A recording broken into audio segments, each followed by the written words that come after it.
نعرف ازاي نشخص الميكروب الشائي ده، يعني هنعرفه ازاي؟ في فحوصات برضو؟ هل هو فحص كلينيكي برضو زي ما حضرتك العيان في العياده، ولا في فحوصات تحاليل؟ ده تحاليل طبعا لازم تتعمل تحاليل في المعمل. تحاليل في المعمل عشان نشخص الميكروب الحلزوني. وافضل التشخيص للميكروب الحلزوني طبعا هو المنظار.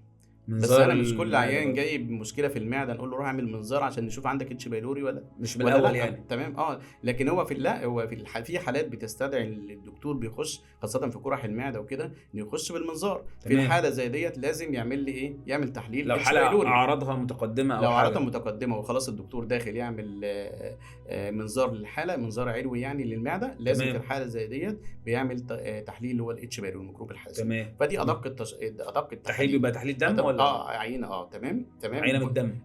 بياخد عينه من المعده بحللها. عينه بالمنظار بياخد عينه بالمنظار ده في حاله العيان اللي عنده قرحه خلاص اول حاله حته من المعده بيحللها. اول حاله اللي ما بتستجيبش للعلاجات والدكتور خلاص لازم ندخل نعمل منظار نشوف ايه الدنيا. تمام. في الحاله زي ديت لازم بنعمل ايه؟ بناخد عينه من المعده لتحليلها ميكروب حلزوني. طب لو حاله عاديه خالص يعني لسه طبعا لا، في تحاليل بقى، تحاليل معمل بقى. في عندك اليوريا بريس تيست اللي هو اختبار النفس، منتشر جدا عن طريق النفس.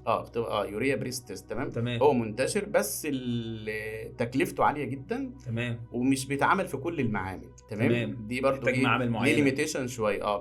مش بيتعمل في كل المعامل والتكلفه بتاعته عاليه، لكن النسبه الحساسيه في اكتشاف الاتش بايلوري عاليه جدا. تمام. لكن هو مكلف، وزي ما قلت لك مش افيلابل في كل المعامل. مش متوفر في كل المعامل. التحليل رقم 3 ده اكثر انتشار للتشخيص يعني. للتشخيص زي اللي هو الاتش بايلوري انتيجين في الستول اللي هو تحليل ميكروب الحلزوني في البراز. تمام. ده اكتر التحاليل طبعا بنستخدمها. اولا مش مكلف. تمام كده، في ظل الظروف اللي احنا فيها ده مش مكلف. تمام. فالحاجه الثانيه النسبة الحساسية بتاعته في اكتشاف الميكروب الحلزوني عالية جدا، يعني تقارب من اليوريا بريس تيست. طب كويس. من اللي هو يعني اليوريا بريس تيست مثلا اختبار النفس بيشخصها بنسبة 94 95%، ده مثلا 92 90%. طب كويس. فكويس. فاحنا معظمنا يعني بيعمل اللي هو الاتش بايلوري ده الشائع الاستخدام. اللي هو الاتش بايلوري انتيجين في الميكروب الحلزوني في البراز. تمام. ثالث حاجه اللي هو الميكروب اخر حاجه خالص اللي هو في الدم بقى، اللي في الدم ده الاجسام المضاده. طبعا لا يعتد بيها قوي، لان طبعا ممكن العيان اخذ علاج فالاجسام المضاده تطلع بوزيتيف ايجابي.